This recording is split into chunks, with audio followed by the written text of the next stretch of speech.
ॐ सहनावतु सहनौ भुनक्तु सह वीर्यं करवावहै तेजस्विनावधीतमस्तु मा विद्विषावहै। ॐ शान्ति शान्ति शांति। प्रथमावृत्ति की कक्षा में, जो कि आज 13वीं कक्षा है, उसमें आप सभी का स्वागत है। अभी हमारा वृद्धरादय सूत्र चल रहा है और उसमें पीछे भागः, नायकः, कारकः, ये सब देख लिए थे और अब चल रहा है शालीयः। तो शालीयः में पीछे पिछली कक्षा में वृद्धाच्छः सूत्र तक आ गए थे। पीछे का कुछ पूछना है? वृद्ध किसे कहते हैं रीना? वृद्ध किसे कहते हैं? नवीन? ये जो अच्छों में आदि अच हो, जिसकी वृद्धि संज्ञा की गई है, उसे वृद्ध कहते हैं। अपना वाक्य द्वारा दोहराओ। जो अचों में आदि अच हो। प्रारंभ में बोला तुमने जो शब्द, और उसे वृद्धि कहते हैं, तो अर्थ हो गया कि अचों में आदि अच को वृद्धि कहते हैं। तो अचों में आदि अच है शाका आ, इसका नाम वृद्ध है। कैसे बनेगा वाक्य? मतलब पूरे का जिस शब्द के अचों में पहला अच वृद्धि है, उसे वृद्धि कहते हैं। अभी उसे कौन बनेगा? वह शब्द। और तुम्हारा उसे बन रहा था एक अच। इसे कहते हैं अभिव्यक्ति देना, कि कैसे हम बोलते हैं अपनी बात के लिए। किसे कहते हैं? दोबारा दोहराओ। जिस शब्द के अचों के आदि में जो आदि अच होता है, वो शब्द वृद्धि होता है। प्रश्न क्या था? वृद्ध किसे कहते हैं? वृद्धि प्रश्न नहीं है। उसे वृद्धि किसे वृद्ध कहते हैं? उस शब्द को, जिस शब्द का पहला अच वृद्धि संज्ञक है। चलो, अब बात ये हो रही थी, क्योंकि पीछे काफी विस्तार हो चुका था उसका, कि शेषे का अधिकार चल रहा है। और शेषे के अधिकार में हमने ये भी देखा कि जहां अर्थ निर्देश करने वाला सूत्र आया हुआ है पहला, कौन सा था पहला सूत्र? शेषे के बाद में जो पहला अर्थ निर्देश करने वाला सूत्र आया था, उससे तत्र भवा है। तत्र भवा कहाँ है?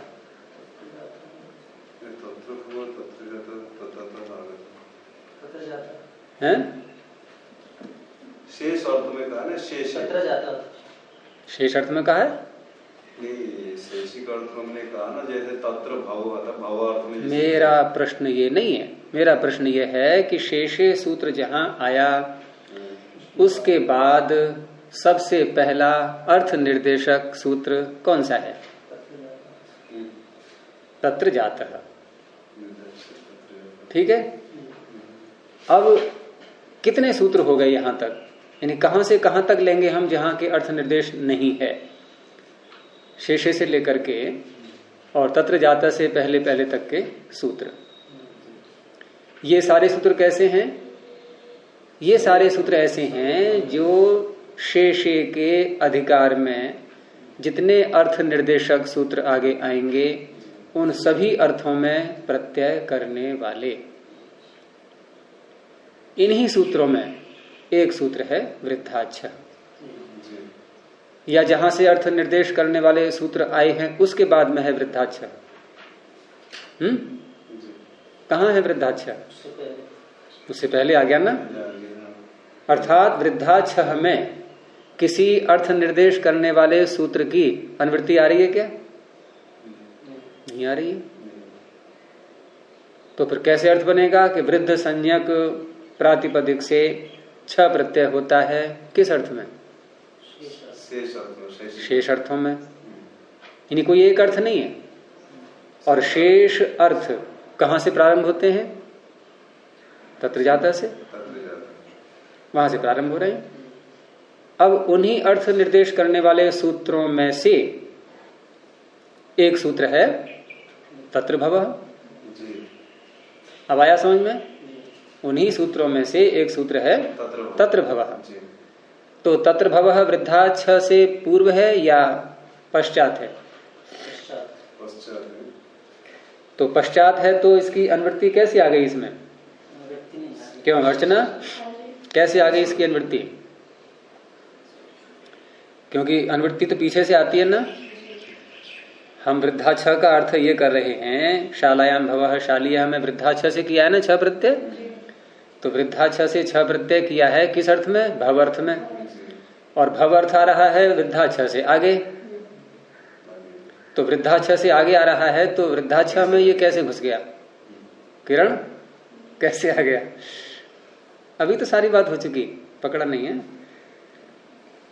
क्योंकि वृद्धाच्छ है, ये शेषे की अनुवृत्ति आ रही है इसमें। तो इसका अर्थ हो जाएगा शेष अर्थों में। अब शेष अर्थ आगे आएंगे ही सारे, वो सब शेष कहलाएंगे। अच्छा, शेष शब्द भी, ये शायद पीछे बताया था मैंने, नहीं। शेष का अर्थ क्या होता है? बचा हुआ। तो किससे बचा हुआ? यहाँ क्या अर्थ क्या है? ये इन अर्थों को शेष क्यों कहा है? ये किससे बचे हुए हैं? दो उत्तराज हैं? से चलते हुए जो आ रहा है, क्या होता है? सामान्य तत्र भवः से जो भव अर्थ लिया, ये शेष क्यों है? ये किससे बचा हुआ है? प्रागदिव्य तो अण का ये अनुवृत्ति अधिकार चल रहा था तीसरे पाद के अंतिम तक। तो वहां तक शेषे जहां पड़ा है वहीं से जो शेष बच गए। हाँ, तो बता दिया था पीछे मैंने इसका मतलब। मुझे स्वयं ध्यान नहीं था कि मैंने बताया कि नहीं। शेष इसलिए है कि अण प्रत्यय का अधिकार जहां तक जा रहा है, तीसरे पाद के अंत तक है। प्राग दिव्य तोण है ना, तो तेन दिव्यति जो चौथे पाद में आएगा, उससे पूर्व तीसरा पाद जो समाप्त हुआ है, वहां तक इसका अधिकार जा रहा है।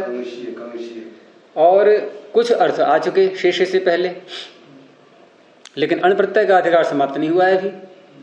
अब अर्थ करेंगे कि अण प्रत्यय का अधिकार जहां तक जा रहा है, उससे पहले जो अर्थ आ गए हैं, उनसे जो शेष और अर्थ रह गए हैं पूरे अधिकार में, अब जहां तक अण का अधिकार जाएगा वहां तक जितने अर्थ और रह गए हैं वो शेष हो गए, नहीं हो गए? अब वो सारे अर्थ एक साथ ले लिए इस सूत्र ने।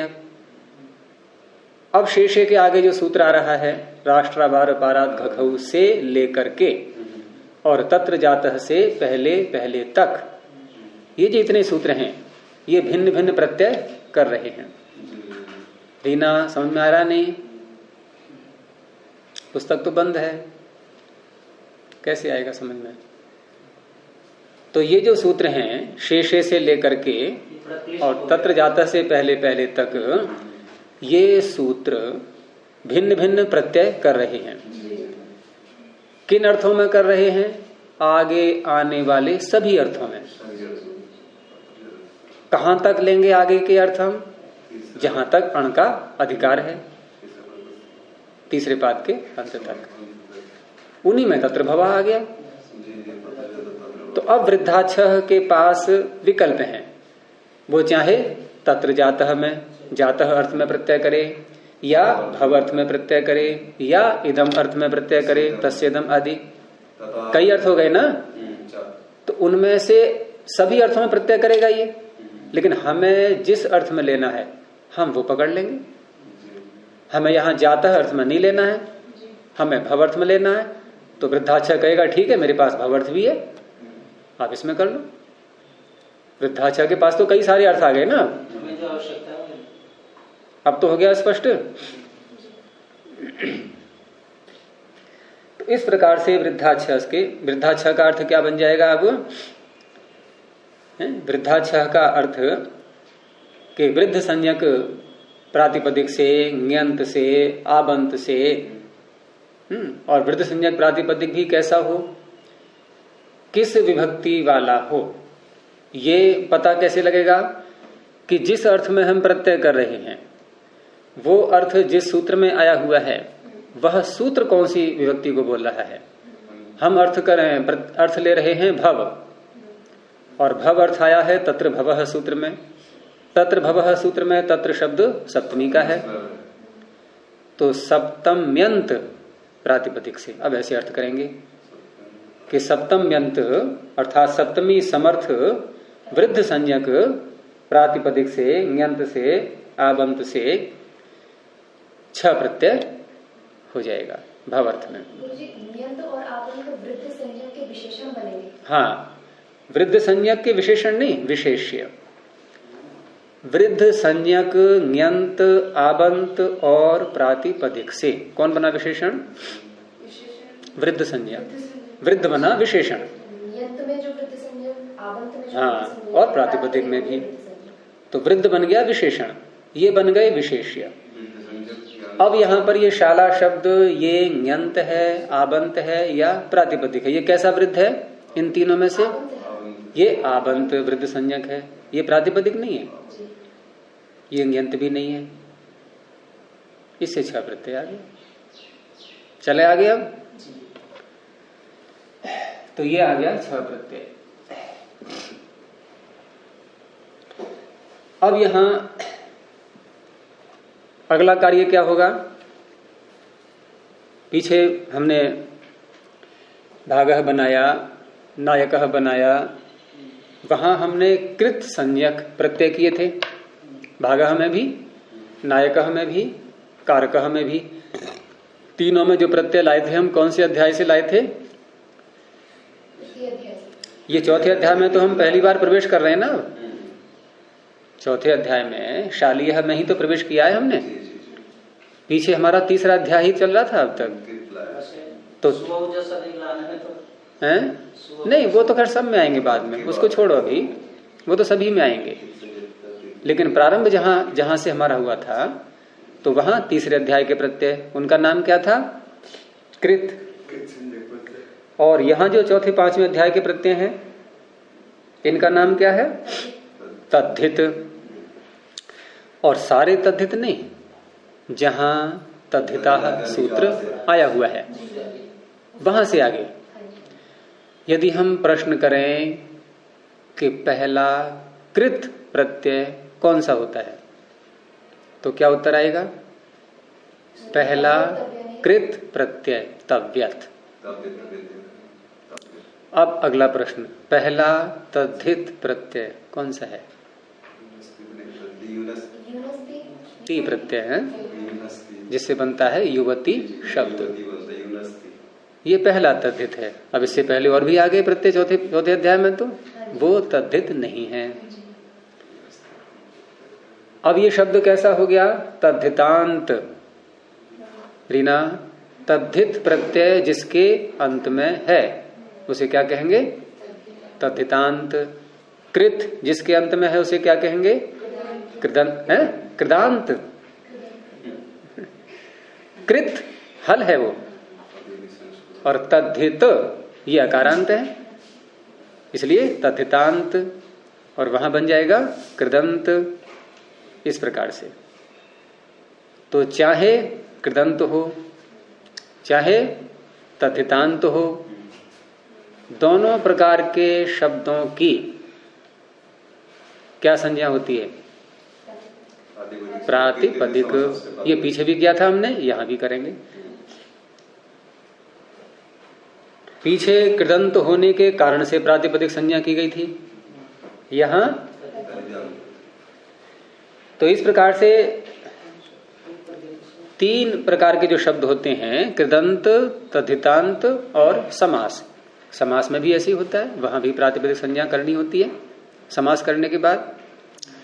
तो ये प्रातिपदिक जो संज्ञा हुई ये किसकी है? शाला की है या ङी की है या 6 की है या पूरे की है।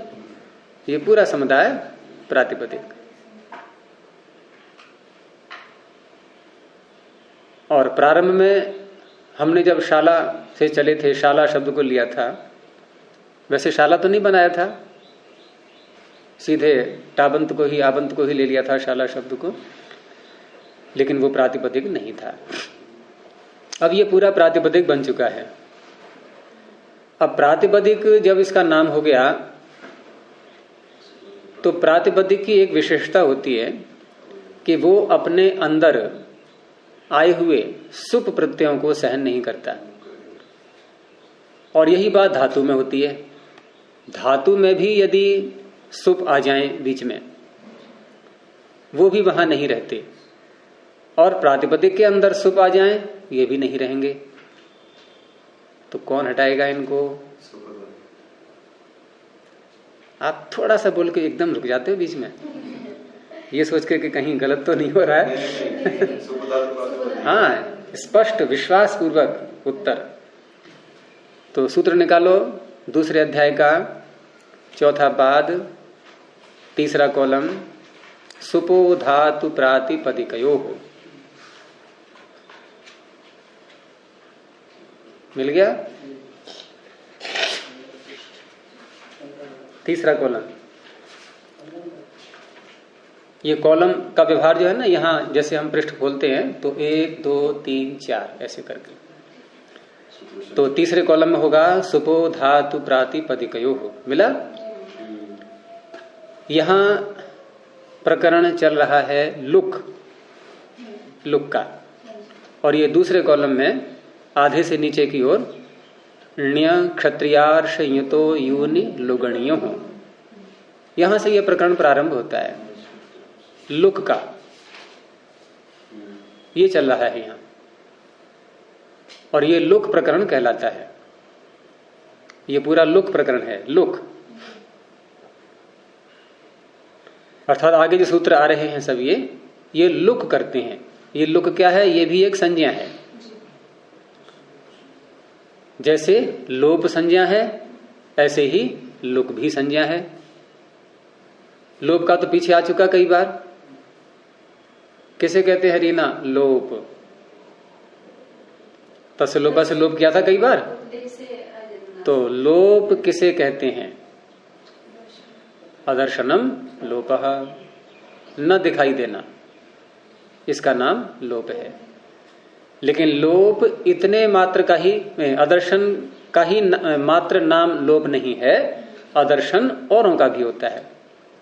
तो वो आगे आ गए सूत्र में ही, वहां पर प्रथम पाद में ही सूत्र निकालो, दूसरे कॉलम में अदर्शनम लोपः के आगे प्रत्ययस्य लुक शुलु लुपः, प्रत्ययस्य लुक शुलु लुपः, ये 3 संज्ञाएं एक साथ। ऊपर से अदर्शनम आ रहा है, यानी प्रत्यय के अदर्शन की, प्रत्यय के अदर्शन की लुक शुलु लुप, ये 3 संज्ञाएं और हैं। संदेश, अब कितनी संज्ञाएं हो गई अदर्शन की? 3 तो ये हो गई, लुक शुलु लुप, और एक लोप, 4 संज्ञाएं हो गई। अब तक 1 पढ़ा था तुम लोगों ने, अब ये 4 हो गई। अब इसको यूं भी कह सकते हैं कि लोप कहें तब भी हटना है, लुक कहेंगे तब भी हटना है प्रत्यय को, श्लू कहेंगे तब भी भागना पड़ेगा, लुप कहेंगे काम एक ही होना है। कौन सा? अदर्शन। अर्थात पाणिनि किसी वर्ण को, प्रत्यय को, शब्द को हटाने में 4 प्रकार के शब्दों का प्रयोग करते हैं। या तो लोप कह के हटाएंगे, या लुक कह के हटाएंगे, या श्लू अथवा लुप। चारों का परिणाम एक ही होता है, हटना ही है उसको। चाहे खरबूज गिरा दो चाकू पर या कटेगा खरबूज। अब प्रश्न नहीं हो सकता है कि यह ऐसे क्यों किया, पाणिनि को क्या कोई बीमारी लगी थी? अरे एक ही शब्द लोग कह करके हटा देते तो क्या समस्या थी? चार चार प्रकार से हटाना, काम एक ही करना, लेकिन चार शब्दों का प्रयोग करना, एक सूत्र कम हो जाता है, एक सूत्र कम भी हो जाता है। तो वो सब प्रयोजन आगे पता लगेंगे कि ऐसा क्यों किया है उन्होंने। अब यहां लुक का प्रकरण चल रहा है, तो इसी लुक प्रकरण में सूत्र आया सुपो धातु प्रातिपदिकयोः। तो सुपो धातु प्रातिपदिकयोः का अर्थ क्या होगा? सुपह। सुपह क्या है? ये षष्ठी का एक वचन। धातु प्रातिपदिकयोः, ये भी षष्ठी का द्विवचन। तो जब दो विभक्तियां या तीन विभक्तियां एक साथ आती हैं तो मैंने क्या बताया था? कुछ विशेषण बनते हैं, एक बनेगा विशेष्य। अब यहां दो ही पद हैं, दोनों षष्ठी के हैं, तो एक विशेषण और एक विशेष्य। तो कौन बनेगा विशेषण?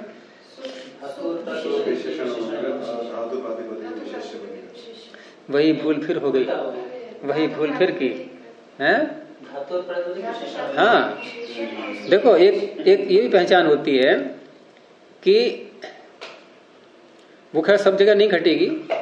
मतलब विशेषण ऐसा होता है जो पृथक करता है, किसी को किसी से पृथक करने वाला। विशेषण भेदक होता है, विशेषणम भेदकम, भेद करने वाला। अब भेद कर कब करते हैं हम? जब बहुत सारी चीजें हों तब तो औरों से किसी को अलग करेंगे। जैसे बहुत सारे व्यक्ति बैठे हुए हैं, एक पीले कपड़े वाला बैठा है, एक पीतांबर बैठा हुआ है, तो पीतांबर कह करके हमने उस व्यक्ति को औरों से अलग कर दिया, तो पीतांबर क्या बन गया? विशेषण बन गया, नहीं विशेषण। अब ऐसे ही यहां पर सुप तो बहुत सारे हैं, अर्थात विशेष्य बहुत सारे हो सकते हैं, विशेषण छोटा बनेगा उसका, क्योंकि एक ही गुण को तो कहेगा वो। सुप तो बहुत सारे हैं, लेकिन यहां सुप कौन सा लेना है? तो कहा धातु का हो या प्रातिपदिक का हो, इससे संबद्ध हो वो सुप लेना है। इसका अर्थ सुप और भी हैं। जैसे पीतांबर व्यक्ति को बुलाना है, तो इसका अर्थ व्यक्ति और भी हैं, हमें पीतांबर को लेना है। तो अर्थ बन जाएगा सुप और धातु के, धातु और प्रातिपदिक के सुप का लुक हो जाता है। लुक पीछे से आ रहा है और किसी की नहीं अनुवृत्ति, केवल लुक की आ रही है। धातु और प्रातिपदिक के सुपों का लुक हो जाता है। ये सूत्र का अर्थ हो गया। क्या अर्थ हुआ? संदेश सूत्र निकालो पहले। सूत्र कहाँ है तुम्हारा? मिल गया? यही सुपो धातु प्रातिपदिकयोः, तीसरे कॉलम में, नहीं उधर तीसरे कॉलम में। हाँ, यानी कि धातु और प्रातिपदिक के सुप का लुक हो जाता है। ये सूत्र का अर्थ हो गया। अब लुक किसे कहते हैं, ये प्रश्न तुरंत उठेगा। उसका उत्तर पहले ही दे दिया था मैंने, क्योंकि जब भी कोई संज्ञा बोली जाती है, लुक क्या है? ये संज्ञा। तो संज्ञा जब भी कोई बोली जाएगी तो तुरंत संज्ञा सूत्र उस संज्ञा को खोलने के लिए आएगा। तो प्रत्यय से लुक शुलुल्पः ने बता दिया कि लुक किसे कहते हैं। अब जब बता दिया उसने तो बात स्पष्ट हो गई कि हमें अब हटाना है। तो यहां पहले देखो, ये पूरा क्या है? प्रातिपदिक। और सुपो धातु प्रातिपदिक हो, सूत्र ने कहा कि प्रातिपदिक हो या धातु हो, उसका यदि कोई भी सुप है तो वो नहीं रह सकता। तो इसमें कितने सुप हैं? डीना, इसमें कितने सुप हैं? इधर देखो, इसमें कितने सुप हैं? कौन सा है? नी है? छह? क्यों? ये सुप में कहाँ है? तो सुप में कौन से आते हैं? सुप में ये आता नहीं आता है, अकेला नहीं आता है।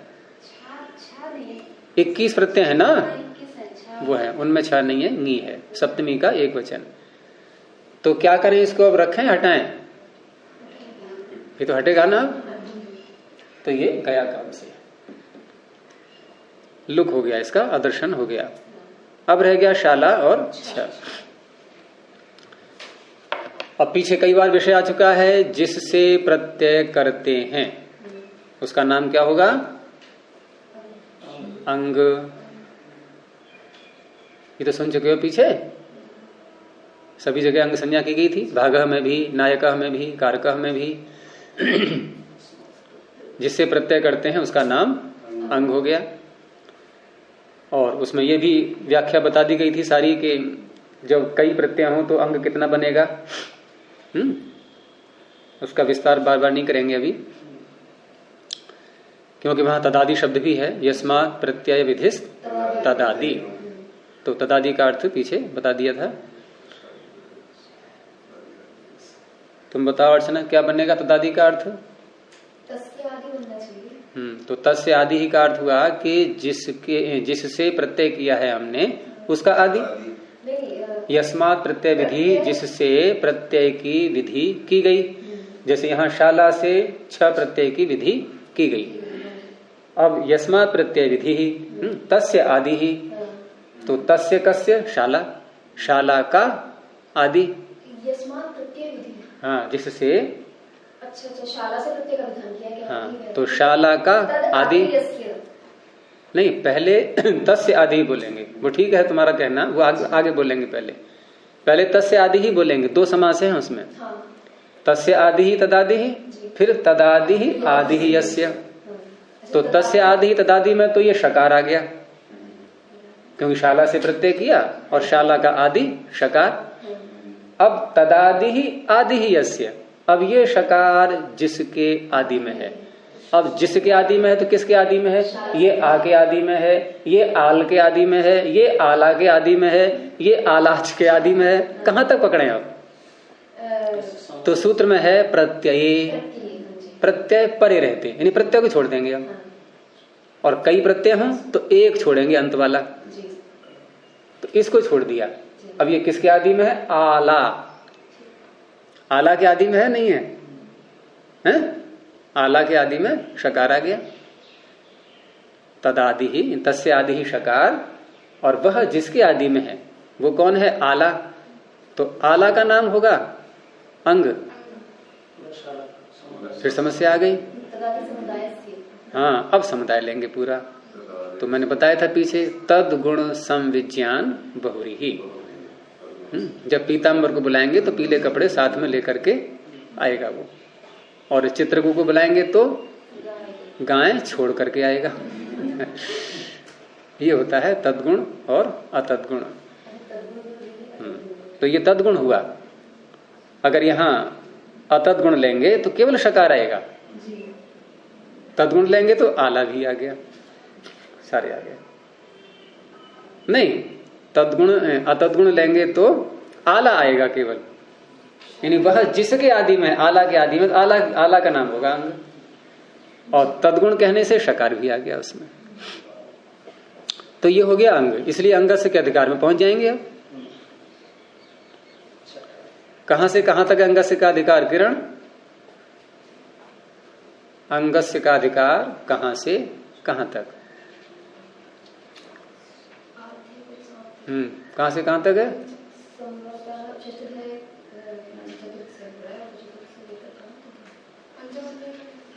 तो पंचम अध्याय का कौन सा सूत्र है जहां से अंग का अधिकार प्रारंभ होता है?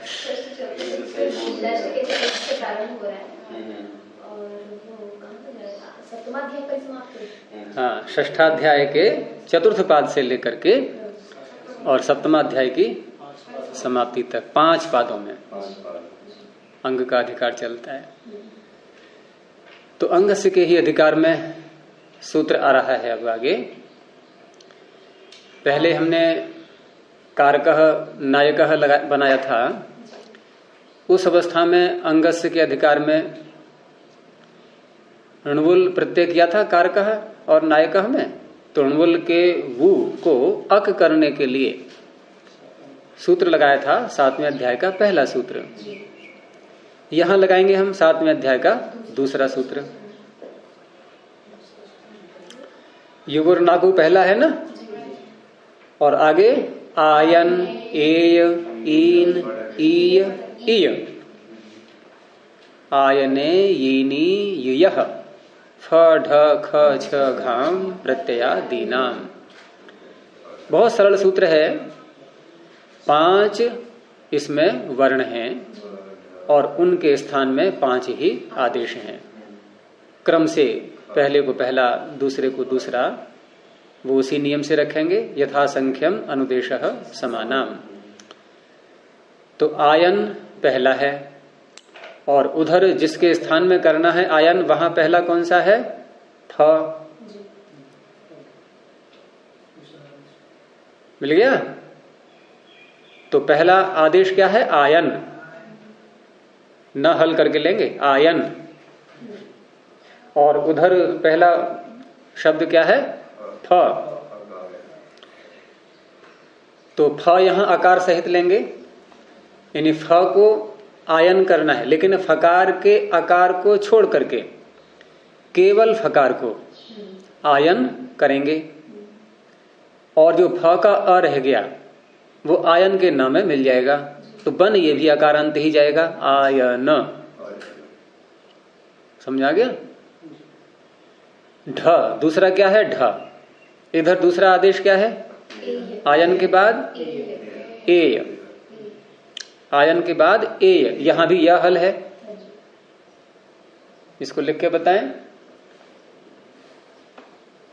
ये हो गया फ, और फ के स्थान में अब मैं इसको आकारांत ही लिख रहा हूं, लेकिन उसमें समझते जाना कि आयन हलंत ही हुआ है, लेकिन फकार के स्थान में, फकार के स्थान में।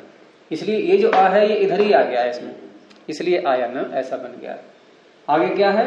ढ। यहां भी अ है इसमें, और इधर जो आदेश है ये वास्तव में हलंत है, लेकिन ये अ इसमें आ गया।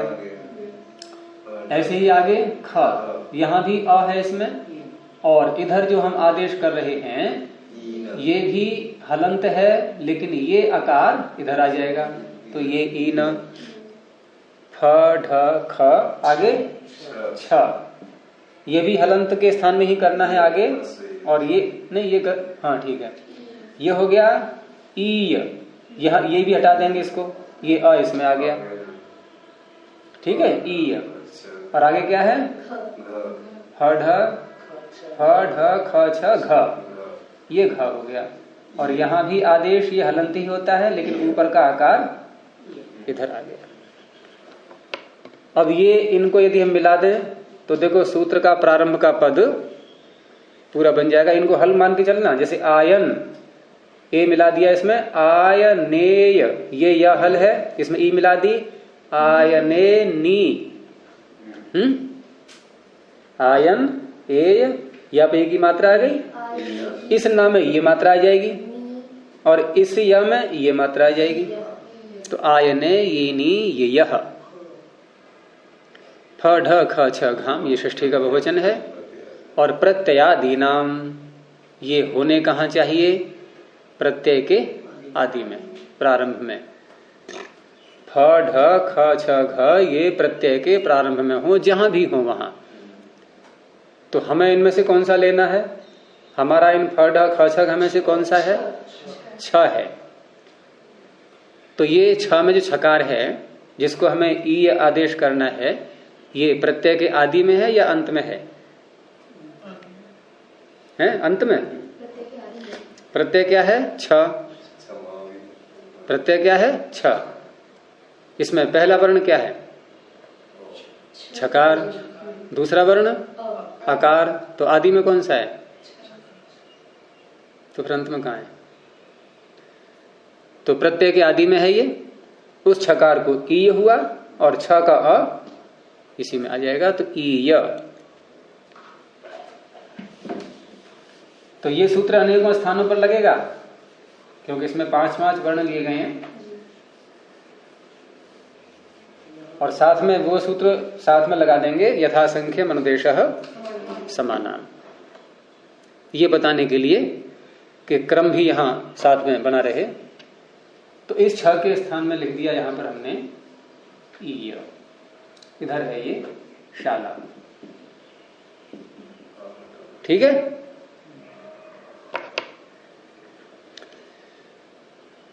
अब फिर नया विषय आप लोगों के लिए आज का, चौथे 5वें अध्याय में, लेकिन उससे पहले थोड़ा और पीछे को हटो। पद किसे कहते हैं? प्रकरण निकालो भाई, पद वाला। प्रथम अध्याय तीसरे कॉलम में, वही तीसरा पाद, तीसरे पाद का तीसरा कॉलम, प्रारंभ का ही भाग, जहां अंग संज्ञा की थी, अंग संज्ञा से अगला सूत्र मिल गया नहीं? सुप तिङन्तम पदम।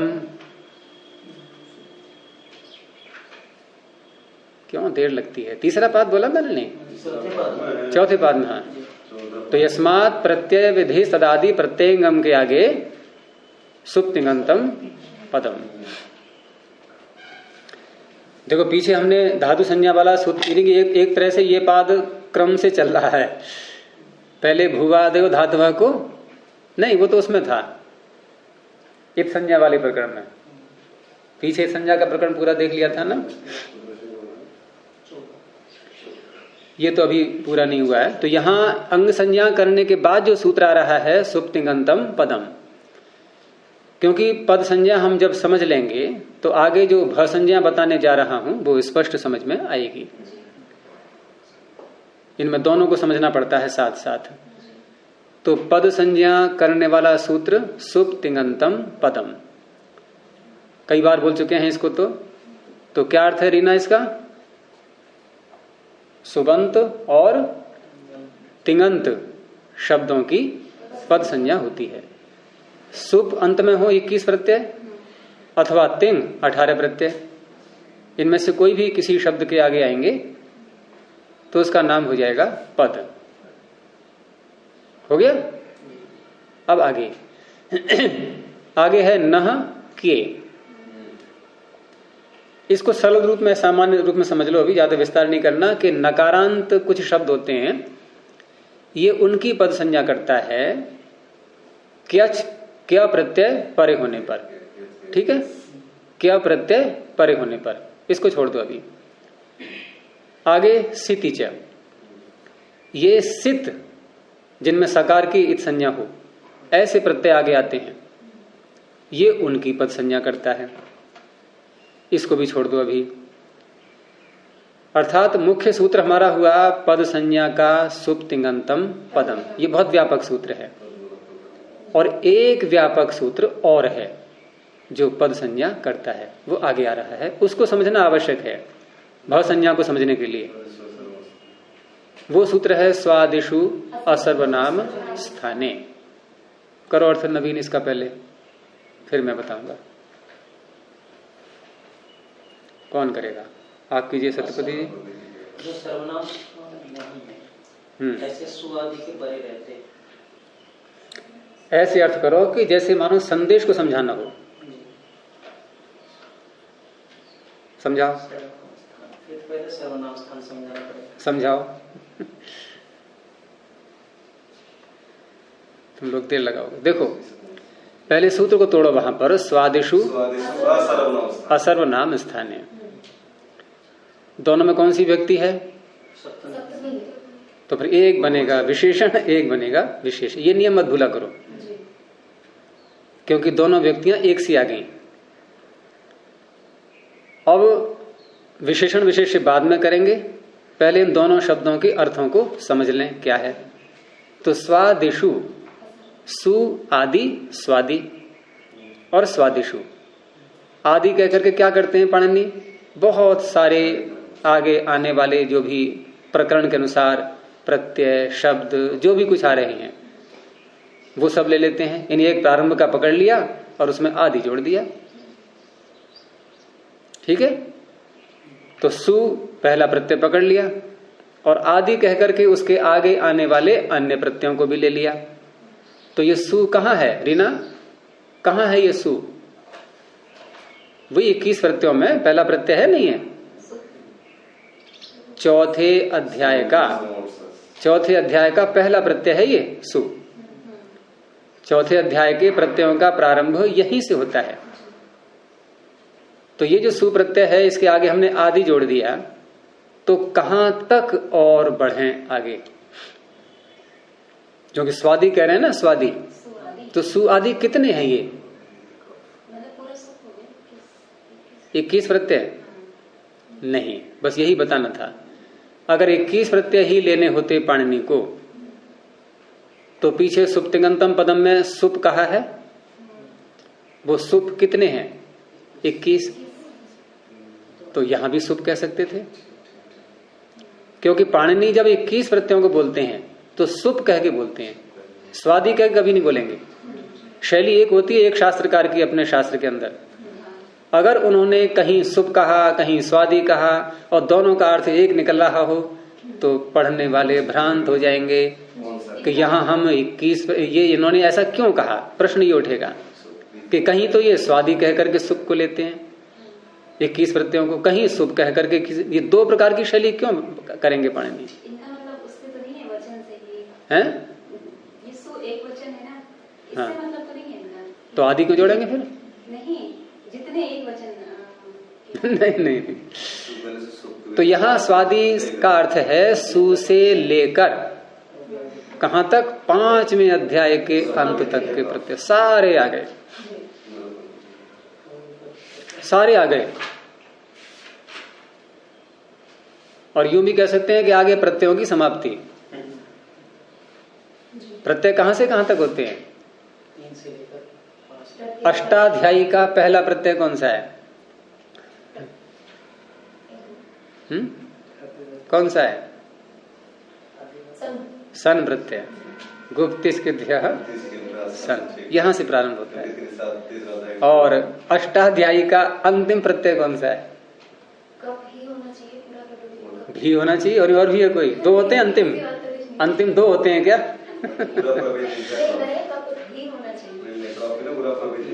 कब ही है, सन से लेकर के कब तक। अब इसने स्वादि ने क्या किया? सु से लेकर के कब तक, ये सब स्वादि कहलाते हैं। तो बहुत ज्यादा आ गए ना, संभल पाएंगे? संभल पाएंगे तो नहीं? बहुत वजन तो नहीं हो रहा है? इसमें आपने गुरुजी कहकर के जहाँ कहा 21 के ही, वहां 21 ही लेंगे, ये प्रत्याहार बन गया। ये सुप है प्रत्याहार, स्वादि प्रत्याहार नहीं है। स्वादि में सब आ गए, आगे तक के सब जितने भी हैं, जहां भी समाप्ति हो प्रत्ययों की वहां तक ये सब आ गए। मैं आज बता रहा हूं विस्तार से, बार बार नहीं बोलूंगा ये विषय। जैसे पीछे शेषे का अधिकार पूरा हो गया था, आज ये भी पूरा ही समझ लो इसको ढंग से। तो ये हो गए स्वादि। अब सूत्र का इतने का अर्थ क्या बनेगा? स्वादिषु। सप्तमी का अर्थ क्या होता है? परे रहते, पर सप्तमी। तो स्वादि प्रत्ययों के, प्रत्यय हमने अपनी ओर से बोल दिया क्योंकि प्रत्यय ही है वो, भाई प्रत्यय के अधिकार में है तो प्रत्यय ही कहलाएंगे। तो स्वादि प्रत्ययों के परे रहते, ये इतने का अर्थ हो गया। अब अगला शब्द असर्वनाम स्थाने। तो इसमें अ लगा दिया और अ लगाते हैं निषेध में कि सर्वनाम स्थान को छोड़कर। अब सर्वनाम स्थान को छोड़कर इससे ये भी पता लग रहा है कि इन स्वादि प्रत्ययों में कुछ प्रत्यय ऐसे हैं जो सर्वनाम स्थान नाम के हैं। तो वो कौन से हैं ये पता लगाने के लिए, क्योंकि संज्ञा है ये सर्वनाम स्थान, तो हम संज्ञा सूत्र के पास जाएंगे और वो किन को सर्वनाम स्थान बता रहा है ये देखना होगा। तो ये पहले ही पाद में, पहले कॉलम में नीचे शी सर्वनाम स्थानम, इसको छोड़ दो। अभी यहां से सर्वनाम स्थानम की अनुवृत्ति लो अगले सूत्र में है, सुट अनपुंसकस्य। सुट, केवल सुट को समझो भी, अनपुंसकस्य को भी छोड़ दो। और सुट क्या है? ये प्रत्याहार।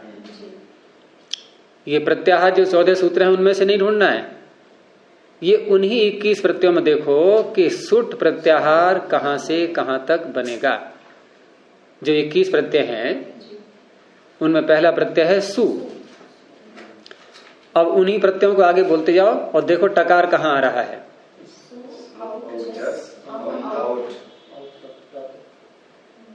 हो गया? तो ये संख्या में कितने हो गए प्रत्यय? 5। इन 5 प्रत्ययों का नाम होता है सर्वनाम स्थान। संदेश कितने हैं सर्वनाम स्थान? 5। ये प्रत्यय के नाम है। सर्वनाम स्थान ये संज्ञा है और ये 5 प्रत्यय संजी। इन 5 प्रत्ययों का नाम हो गया सर्वनाम स्थान। इनको छोड़ करके, अर्थात ये सूत्र इन प्रत्ययों को छोड़ रहा है। ये 5 प्रत्यय स्वादि में आ रहे हैं या नहीं? नहीं आ रहे? स्वादि कहां से कहां तक है? सु से लेकर के 5वें अध्याय के अंत तक, इनके 4थे अध्याय के पहले प्रत्यय से लेकर के 5वें अध्याय के अंतिम प्रत्यय तक। तो ये 5 आ तो गए स्वादि में। हाँ, इनको छोड़ देना है। तो अब छोड़ेंगे ना भाई। छोड़ने की बात तभी तो आती है जब पहले पकड़ रखा हो, या बिना पकड़े ही छोड़ेंगे। अर्थात ये स्वादि में फंस गए थे, ये स्वादि के अंतर्गत आ गए थे, लेकिन इनको नहीं लेना है। तो कहना पड़ेगा ना, कहना पड़ेगा। अब सूत्र का अर्थ क्या बनेगा? क्योंकि 2 व्यक्तियां एक जैसी हैं तो किसको बनाएंगे विशेषण? हाँ, सर्वनाम स्थान भिन्न स्वादि प्रत्ययों के परिरहते। अब ये अर्थ बनेगा सूत्र का। सर्वनाम स्थान भिन्न स्वादियों के परे रहते। जो पूर्व शब्द है उसकी पद संज्ञा होती है। ठीक है? और सर्वनाम स्थान विशेषण बन गया। हाँ, ये निषेध किस प्रकार का है? निषेध 2 प्रकार का है ना, प्रसज्य प्रतिषेध और परिदास प्रतिषेध। कौन सा प्रतिषेध है? ये परिदास है, पीछे कुछ भी करते रहो, ये नहीं लेगा उनको। बस कोई और लेता है सर्वनाम स्थान को, लेते रहो, इससे कोई मतलब नहीं उसे। अब ये स्वादि जिन प्रत्ययों को हम गिनेंगे, इस सूत्र के जो विषय बनाएंगे हम, वो प्रत्यय कहां से प्रारंभ होंगे? फिर शस से। भाई सू छूट गया, औ छूट गया, जस छूट गया, अम छूट गया, औट छूट गया। अब शस से प्रारंभ होगा हमारा कार्य। हो गया स्पष्ट? कहे तो स्वादी रहे हैं, लेकिन साथ में ये भी तो कह रहे हैं सर्वनाम स्थान को छोड़कर।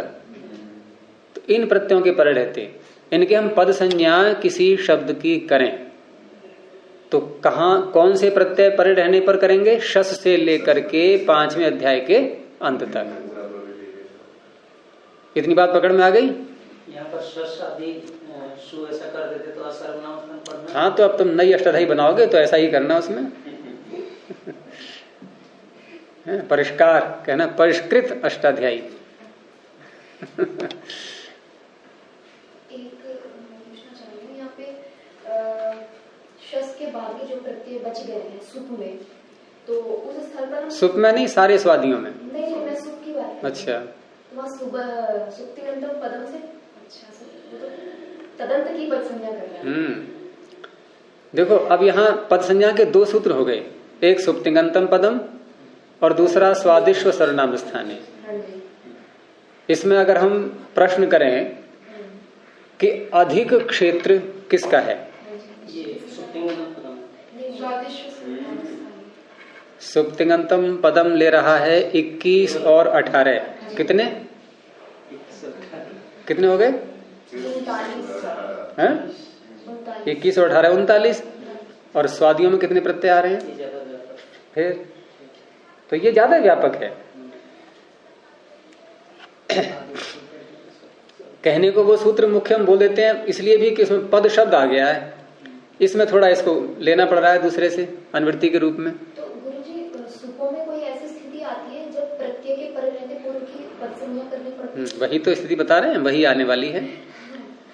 तो यहाँ संदेश सुब तिंगंतम पदम, जो पद संज्ञा करेगा सुबंत की और तिंगंत की, ये प्रत्यय सहित की करेगा पद संज्ञा या प्रत्यय रहित की करेगा?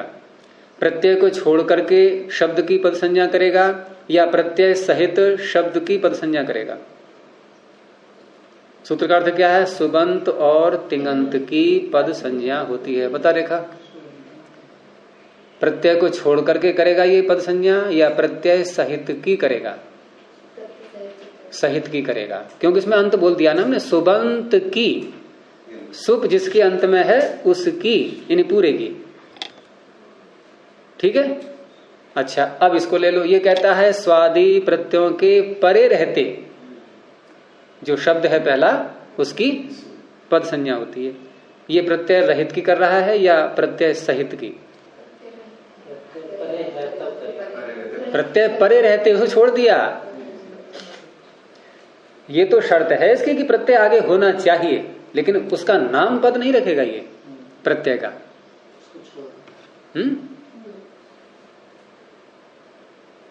प्रत्यय रहित की करेगा, सहित की नहीं करेगा। ये दोनों में अंतर है, तो दोनों का विषय अलग अलग है ना। जैसे हमने शब्द बोला, जैसे राजन शब्द के रूप चलाएं तो तृतीया विभक्ति के द्विवचन में क्या बनेगा?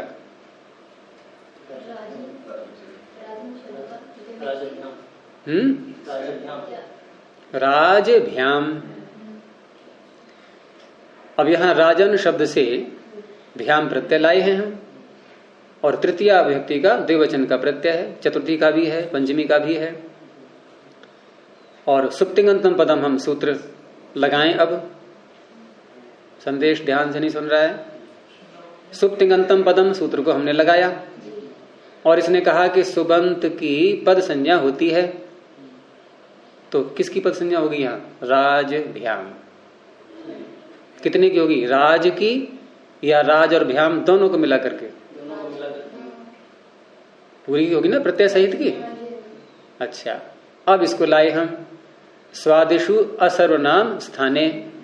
सर्वनाम स्थान को छोड़कर, यानी कि हम शस से ही तो प्रारंभ करेंगे। द्वितीया विभक्ति के बहुवचन से अपना कार्य प्रारंभ करेगा ये। हम पहुंच गए तृतीया में, तो इसका क्षेत्र आ चुका ना। ये कह रहा है स्वादियों के परे रहते जो शब्द है पहले उसकी पद संज्ञा होती है। ये कितने की करेगा? केवल राज की करेगा, भ्याम की नहीं करेगा। ठीक है, तो अब राजभ्याम हमने बोला था यहां दो पद हैं, एक राज भी पद है और राजभ्याम भी पद है। हैं दो पद नहीं है, तो दोनों सूत्रों का क्षेत्र अलग अलग है कि नहीं है? एक किसी और की कर रहा है पद संज्ञा, एक किसी और की कर रहा है। तो ये सूत्र आ गया समझ में पूरा? अच्छा, अब अगला सूत्र पकड़ में आएगा और हमारा वही विषय है आज का। और बहुत छोटा सूत्र है, बहुत छोटा सूत्र है, लेकिन बहुत बड़ी व्याख्या चाह रहा है ये बहुत सारी बुद्धि खा लेगा अभी तुम्हारी।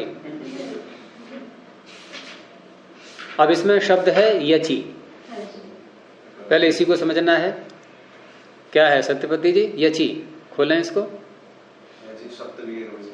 ठीक है, मूल शब्द क्या है? नहीं, सप्तमी बोल दिया आपने, तो मूल शब्द हटाओगे तो व्यक्ति हटा के बोलोगे ना। यच, ये कौन सा प्रत्याहार है? ई और अ। जब एक से पूछा तो एक को ही बोलने तो। कौन सा प्रत्याहार है ये यच? ये प्रत्याहार नहीं है। देखो ये है, ये और अच, ये है प्रत्याहार। ये प्रत्याहार नहीं है, ये केवल यकार है। और इन दोनों को मिलाए तो क्या बन जाएगा? यच। ये बन गया सप्तमी में यची। अब यहां एक वर्ण है ये, और ये भी एक वर्ण है। एक वर्ण है ये। अच में कितने आते हैं? तो एक है कि ज्यादा हैं? देखो प्रत्याहार जब भी बोलते हैं कहीं तो एक ही वर्ण को पकड़ते हैं जब कार्य करेंगे तो, या सारे लेंगे एक साथ। हमने कहा एक ही अणची अच परे रहते, कितने अच परे रहते एक साथ करेगा यण, फिर तो एक ही वर्ण होता है हमेशा। और जब कहीं सप्तमी विभक्ति हो किसी सूत्र में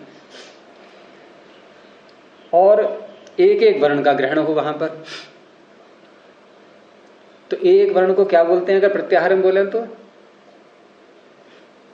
प्रत्याहार के द्वारा यदि हम एक वर्ण बोले तो क्या बोलेंगे? अल।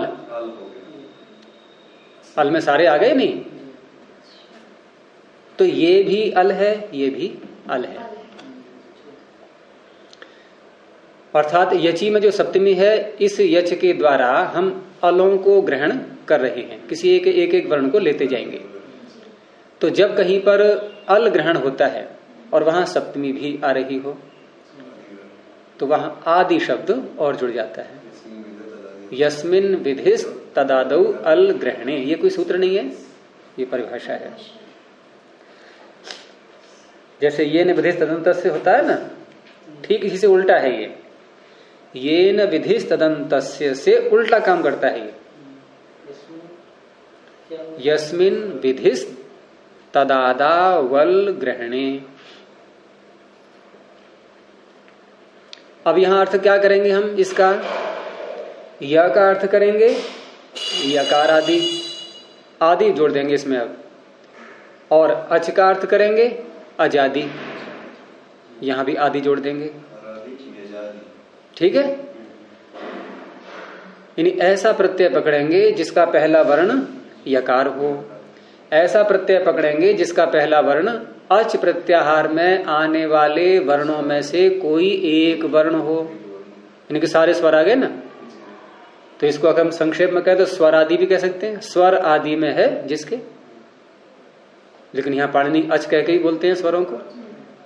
तो यकार आदि और अजादि, ये इतने का अर्थ हो गया। अब क्योंकि सप्तमी है यची, तो सप्तमी का अर्थ क्या होता है? परे रहते। तो यकार आदि और अजादि प्रत्यय परे रहते, परे रहते। लेकिन ये यकार आदि और ये अजादि प्रत्यय कहां से लें हम? कौन से प्रत्यय? तो बहुत हैं, तीसरे अध्याय के प्रारंभ से लेकर के 5वें अध्याय के अंत तक प्रत्यय तो बहुत सारे हैं। कौन से प्रत्यय लें हम बताओ? यकार आदि और अजादि प्रत्यय लें तो कौन से लें? तो पीछे से अनुवृत्ति आ रही है स्वादिशु की, और पूरे सूत्र की आ रही है, असर्वनाम स्थाने भी आ रहा है। अब देखो हमारे सामने 3 सप्तमी हो गई। अब स्वादिशु, असर्वनाम स्थाने और यची, 3 हो गई नहीं। अब तीनों में एक बनेगा विशेष्य, 2 बनेंगे विशेषण। अब कैसे होगा? यची बनेगा विशेष्य। भाई पीछे हमने जो विशेषण विशेष्य बनाए हैं वो जो कितने बोल दो ऐसे ही। सर्वनाम स्थान भिन्न, ये सबसे पहला विशेषण। सर्वनाम स्थान भिन्न, ये पहला बोला हमने। लेकिन अब जो आगे स्वादिशु बोलना है उसमें एक यची और आ गया है साथ में। अब इन उन स्वादियों में से सारे प्रत्यय नहीं लेने हैं। अगर सारे लेने होते तो यची कहने की आवश्यकता नहीं थी, सीधे कह देते कि पीछे से अनुवृत्ति ला करके के सर्वनाम स्थान भिन्न स्वादि प्रत्ययों के परे रहते भ संज्ञा होती है। ये संज्ञा सूत्र है यची भम भी, लेकिन साथ में यची कहा है। इसका अर्थ है कि सारे प्रत्यय नहीं लिए जाएंगे, कुछ लिए जाएंगे। स्वादियों में बहुत सारे प्रत्यय हैं, लेकिन कौन से छांटेंगे हम? जो यकारादि हो और अजादि हो। यकारादि और अजादि ऐसे प्रत्यय छांटे जाएंगे। अब किन में से? स्वादियों में से। अब सूत्र क्या अर्थ बनेगा? सर्वनाम स्थान भिन्न यकारादि और अजादि स्वादि परे रहते पूर्व शब्द की भ संज्ञा होती है। ज्यादा लंबा हो गया?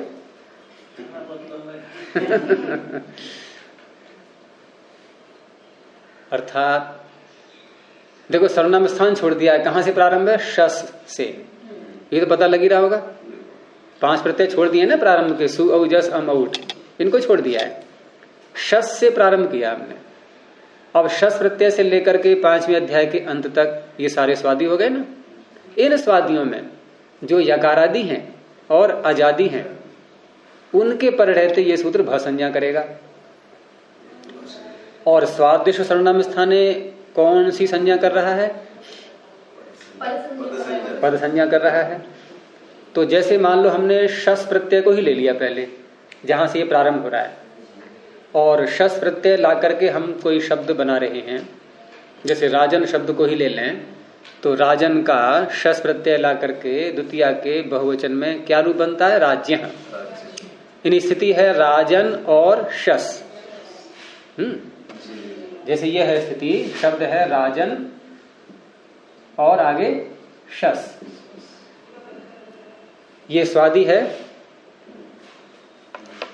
स्वादी है ये है। सर्वनाम स्थान भिन्न है, क्योंकि स्वादी तो सु से प्रारंभ हो जाएंगे, सु औ जस अम औट से, लेकिन सर्वनाम स्थान को छोड़ना है तो शस आ गया उसमें, तो ये स्वादी है। क्या ये यकारादि या अजादि इनमें से भी कोई है?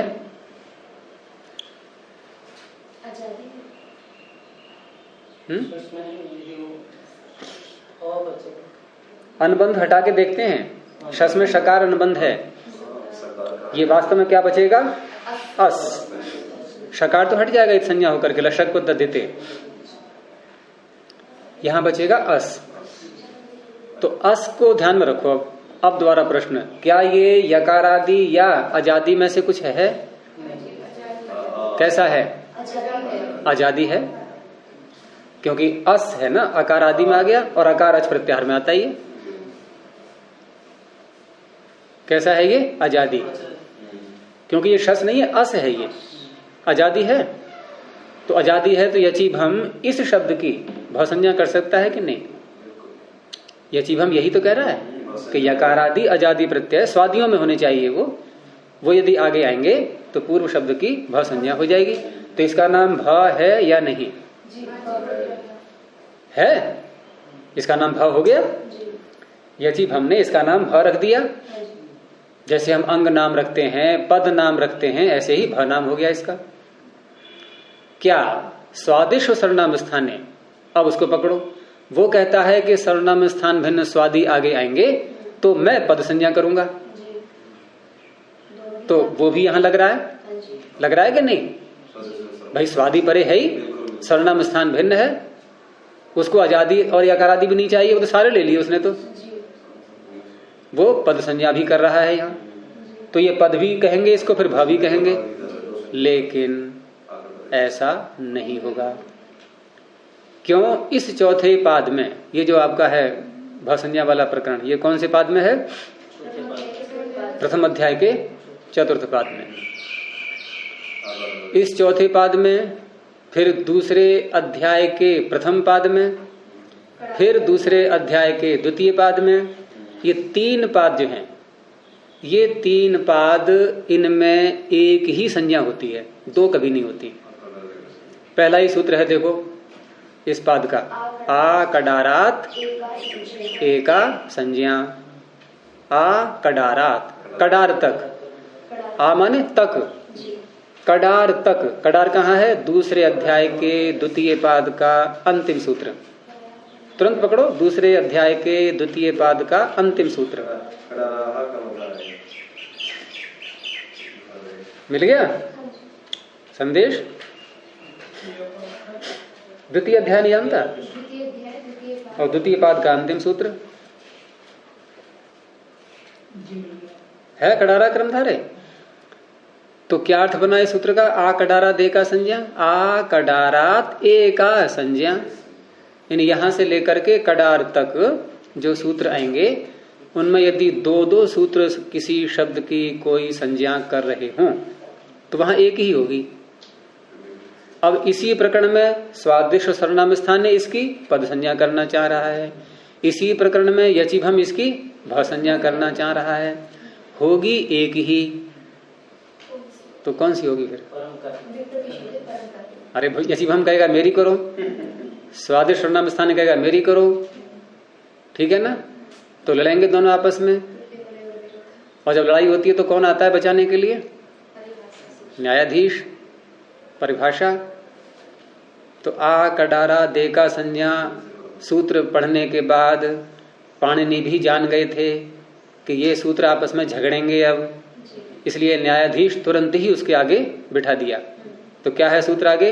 आ कडारा दे का संज्ञा के आगे विप्रतिषेधे परम कार्यम, कि भाई जहां झगड़ा हो जाए तुम लोगों में आपस में, सूत्रों से कह रहे हैं, तो वहां जो सूत्र पर आ रहा है, आगे आ रहा है संख्या की दृष्टि से, वो लगेगा। तो कौन सा लगेगा यहाँ संदेश? भसंज्ञा होगी कि पद होगी? अब भसंज्ञा पहले है कि पद पहले है? भ पहले है, जरा देखना। नहीं यहां नहीं, जहां भसंज्ञा की थी वही देखो ना, तीसरे कॉलम में। तीसरे कॉलम में देखो पद पहले है कि भ पहले है? स्वादिष्ट सर्वनाम स्थाने पद संज्ञा कर रहा है, पद पहले है ना? तो परे कौन सी है? बाद में कौन सी है? भ। ये जीवम बाद में है ना? है? तो कौन सी होगी यहां पर? विप्रतिषेधे परम कार्यम कौन सी होगी? भ होगी, पद नहीं होगी। कर दिया उसको वापस। अब ये उदाहरण देकर के मैं इसको यहां लाना चाह रहा था आपसे। अब ये इसको तो भूल जाओ, राजन वगैरह को, ठीक है? अब इसको देखो कि ये जो शाला शब्द है इसके आगे कौन सा प्रत्यय है? ई। ये छ के स्थान में हुआ था ना, ये प्रत्यय है तो ये भी प्रत्यय है। ये प्रत्यय स्वादि है या नहीं रीना? किसे कहते हैं स्वादि? फिर वही प्रश्न। चौथे अध्याय के प्रथम प्रत्यय से लेकर 5वें अध्याय के अंत तक, उसमें प्रारंभ के 5 छोड़ देना। क्या ये प्रत्यय स्वादि है या नहीं? वृद्धाक्षर सूत्र लगाया था, वृद्धाक्षर चौथे अध्याय में ही तो है, तो ये स्वादि हो गया, ये स्वादि प्रत्यय है, ठीक है? अब ये स्वादि प्रत्यय में 2 भाग करते हैं हम, कि यकार आदि अजादि को तो अलग छांट लेते हैं और बाकी जो रह गए वो अलग छांट लेंगे। तो बाकी जो होते हैं वहां तो पद संज्ञा होती है पूर्व शब्द की, और यकार आदि अजादि आगे आएंगे तो भ संज्ञा होगी, क्योंकि बट गई ना। अब भाई जहां झगड़ा होता है वहां एक ही संज्ञा होती है, तो नियम हो ही गया था, तो यहां तो भ हो ही जाएगी फिर, और जहां यचिभम नहीं लगेगा वहां पद संज्ञा होगी। फिर यचिभम कहां नहीं लगेगा? जहां यकार आदि अजादि नहीं होंगे। तो ये प्रत्यय स्वादि है? क्या ये यकार आदि या अजादि इनमें से कुछ है? अजादि है। तो यहां यचिभम लगेगा या स्वादिष्ट सर्वनाम स्थाने लगेगा? दोनों लग रहे हैं नहीं? तो भ संज्ञा यहां पर इसकी हो जाएगी। इस तरह से यचिभम सूत्र कौन सा लगाएंगे हम यहां पर? मुख्य रूप से यचिभम। यचिभम सूत्र से शाला शब्द की भ संज्ञा हो गई। संज्ञा जब करते हैं तो उसके बाद क्या करते हैं? फिर सीधे उसके अधिकार में पहुंचते हैं। जैसे अंग संज्ञा करते हैं तो अंग के अधिकार में जाते हैं, पद संज्ञा करते हैं तो पद के अधिकार में पहुंच जाते हैं, भ संज्ञा करेंगे तो भ के अधिकार में पहुंच जाएंगे, हैं? अंग संज्ञा करते हैं तो अंगस्य सूत्र अधिकार सूत्र आया हुआ है, पद संज्ञा करते हैं तो पदस्य सूत्र 8वें अध्याय में आया हुआ है, वहां पहुंचेंगे। भ संज्ञा करेंगे तो भस्य सूत्र आया हुआ है, ये 6ठे अध्याय के 4थे पाद में ही है, वहां पहुंचेंगे। अब वहां कल को पहुंचेंगे, अभी थक गए हैं, बहुत चल रही है ना। तो अब इसको यही समाप्त करते हैं। 2 दिन से 2 क्लासेस बहुत कठिन लग रही है। ये प्रारंभ में कठिन लगेंगी, आगे चल करके ये मैं 2-3 बार और दोहराऊंगा इन सारी बातों को, फिर ये पक्के हो जाएंगे। पकड़ में आया पूरा नहीं आ रहा, क्योंकि 2 दिन से ज्यादा हो रहा है। क्योंकि ये जो विषय हैं, ये भ है, पद है इत्यादि, ये जब प्रारंभ में ही स्पष्ट हो जाते हैं तो आगे बहुत सरल हो जाता है सारा कार्य। फिर इन्हीं में थोड़ा परिश्रम करना होता है, फिर कुछ भी नहीं है। चलिए प्रणव ध्वनि। ओ